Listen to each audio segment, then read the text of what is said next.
What is up, my people? Welcome back to the channel for episode 2 of a session I like to call Quick and Breezy. This is a session where I like to break down a handful of albums that I didn't get the time to review, and I'm pretty much just going to go through them very briefly and just summarize how I felt about them while also giving them a rating. If you're new to the channel, go right on ahead and hit that subscribe button, hit the bell as well to always keep notified of my newest content. Without further ado, let's get quick and breezy, y'all.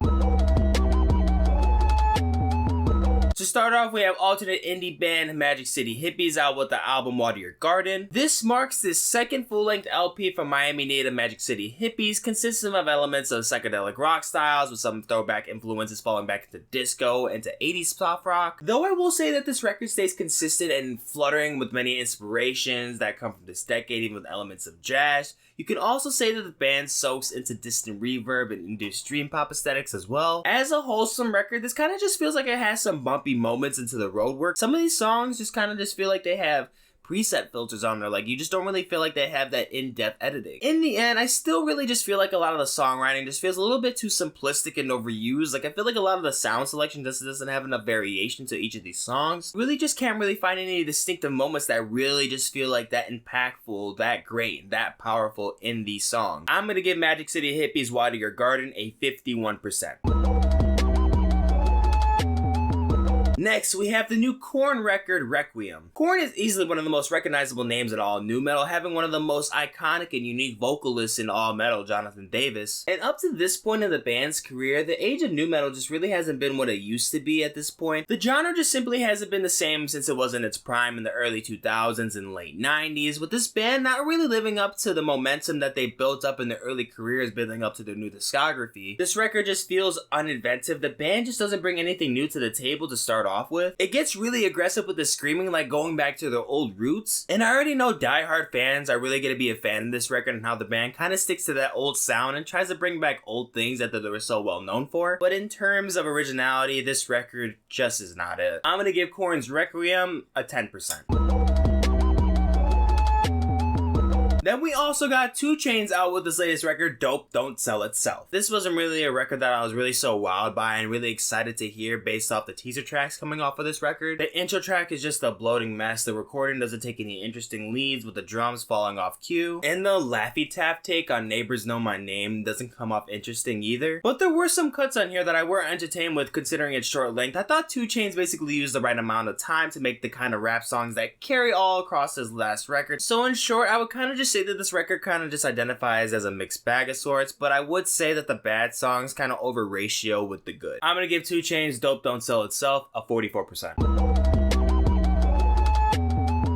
New Zealand pop duo BROODS is out with their 4th full-length LP. This one is called Space Island. I really haven't been digging into this duo's newest work of late. The last time I really dipped my feet into this water was from their sophomore LP Conscious back in 2016. Since then, the record still resembles a lot of those sounds and themes that the group built their name on. One of the tracks that has the biggest feature on here, From Tough Low, kind of just comes up short and just feels like an overhyped pop track in total. But I will say that a lot of the singing on here really didn't sound that bad at all to me. I really thought the instrumentation could have used a little bit more pizzazz to really lift up the vocalists. If I were to pick a track that really stood out to me the most, it would definitely be Like a Woman. To me, this one just had the full and bright chorus onto the record and the best singing on here with just a bit of short ending. Though I do really like what the group does with their talents in their own way and their different perspective of creative ideas with their decent pop tracks on here, I didn't find this record in particular to be the next level material from what I heard from the group. I can already feel like if I went to their past records in between the ones that I haven't listened, I really just feel like there would still be that blockage in there that you kind of just can't really get past, and I can only assume that that group still has that issue here. I'm gonna give BROODS Space Island a 47%. With this new Kim Petras project, I now declare her the queen of horny. 69. Ricky Rose is now out with his 11th studio album, and of course this is a rapper who needs no introduction at all. One of the biggest and successful MCs in the 2010s, hip-hop legend at this point, while continuously sticking with these gold, high-class instrumentals with nothing inspired about them. And don't get me wrong, the features list on this record are really exciting. We got Benny the Butcher, we got Future, Wale, Dream Doll, Jasmine Sullivan, but the use of these artists just kind of feels like it's just used in a live setting, not really in cohesive with a record set. setting. Like, their skills are displayed on this record, but they're not used, if that makes sense. But look, plain and simple, Rick Ross is a wicked talented hip-hop artist, and I think he brings a lot when coming on a feature for another artist's song or record. But if we're just gonna keep getting records and projects like this, I kinda just rather wait for the feature. I'm gonna give Rick Ross's Richer Than Ever a 50%.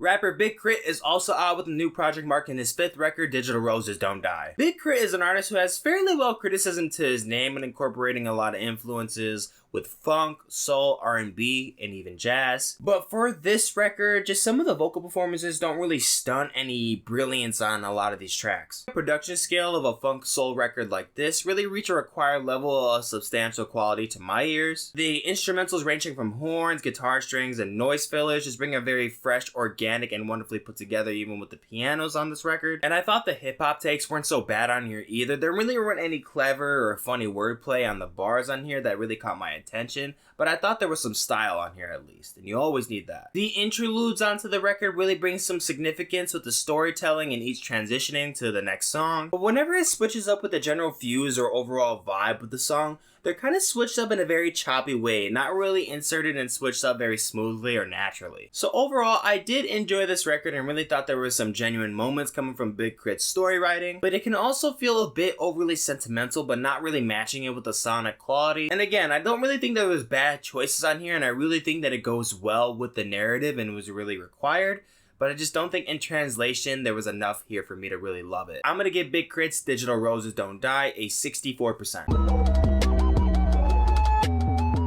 The legendary singer-songwriter, queen of hip-hop and soul, Mary J. Blige has released her 14th studio record, Good Morning Gorgeous. Like Snoop Dogg, Mary J. Blige has released this record prior to her wonderful historic Super Bowl performance this year, hoping to pull off a high market volume for the record. Though Mary J. Blige is no doubt one of the best to ever do it, I still kind of feel the same thing with how I mentioned about Rick Ross, is that there kind of is that blockage, is not really progressing into something that sounds significantly different. There are numerous moments onto the record that have these beautiful harmonic layerings that just sound so full, sweet, and smooth and soul. This record also features some of hip-hop and R&B's newest and biggest names. We have Anderson .Paak, we have Dave East, we have Fabio Foreign, Usher, and DJ Khaled. We the best. And as talented and iconic as Mary J. Blige is in her craft and R&B, there really just were some moves and attempts on here that really just felt unoriginal. Honestly, a lot of the hip-hop takes on here just have very bland instrumentation and just very poor sampling. To me, this just kind of just sounds like a pointless record to even come out with. I really feel like it's just a marketing idea to add to her Super Bowl performance, probably hoping to get some plays and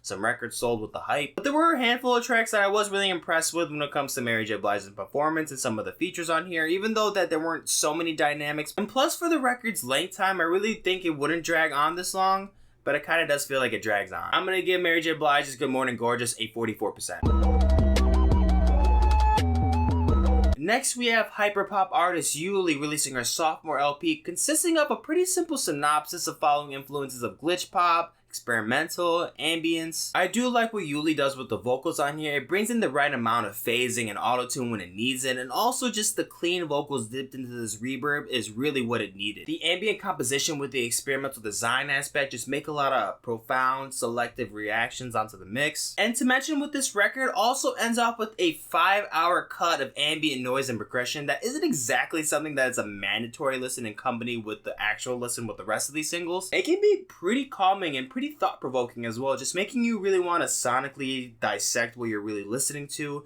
and it can just really make you feel comfortable with it in the background. But either way, I think it's pretty cool. I'm gonna give yeule's Glitch Princess a 70%. Then we have this new Kodak Black album, Back for Everything. I've never really been fully impressed when it comes to Kodak Black's rap style, and especially with what he's made in Row and how he stands out as a rapper. But Back for Everything doesn't even feel close to a comeback record as it's proposed, nor do I really think that it strides to go to the distance with its own skill. Most of the production just can't help but to trace back its steps and to return to something that's already presented during the record. There are some beats on here that has some Japanese music influences on here with the flutes and strings that do interest me a lot. Even though I don't think that this is Kodak's worst project yet, overall, I just wasn't really able to come out with anything out of this record that I really would like to take a song or two to play it on the side, and still really have a hard time of why people really dig Kodak. But no hate. I'm gonna give Kodak Black's Back for Everything a 31%.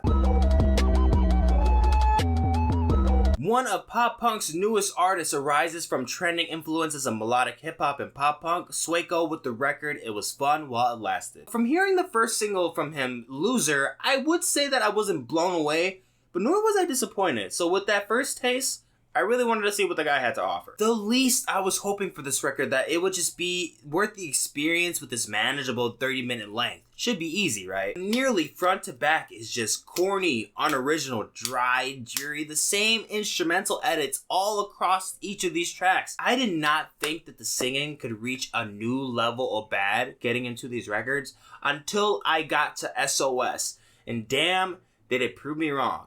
And I guess that's something. I'm gonna get Sueco's It Was Fun While It Lasted 3%. And last but not least, we have whom I view to be one of the most underrated singers in indie pop, comes from LÉON with their third record, Circles. Building up with the teasers for this record just give me a jittery, eager feeling of really wanting to hear what this record has to offer. Mixing in with these new singles and semi-new singles, I was actually met at a lower rate of expectation. Fade Into a Dream just has that sweet, dreamy feeling listening to this melody delivered from LÉON. Background harmonics just have a lovely touch. This is the moments that I was really looking for the rest of these singles. A lot of similar tracks just don't really feel like it gets to break out of its cocoon and really have a really big and powerful moment to the song that really makes it that much of a highlight. Just really searching for those signature moments on each song that really make this feel like a LÉON record. But the songwriting creativity just needs more reimagination, just thinking outside of the box per se. So sadly, I do feel like the songs consistently refer to itself over and over again, not really moving forward to the next chapter, and just not really expanding the experience at all, but still there's thankfully those moments that really make me hopeful that LÉON will find the edge or leverage that gives her that push that she actually needs to craft something so significantly special to her discography. I'm gonna give LÉON Circles a 58%. Guys, as always, thank you so much for watching the video. If you enjoyed, go ahead and like, share, and comment down below of what you thought of these records, and if you're not already, subscribe to the channel. Down in the description, you'll see all the links to each of these albums that I discussed in this video, more videos, and also the links to my social media accounts so you can keep up with me on the daily. Catch you in the next one.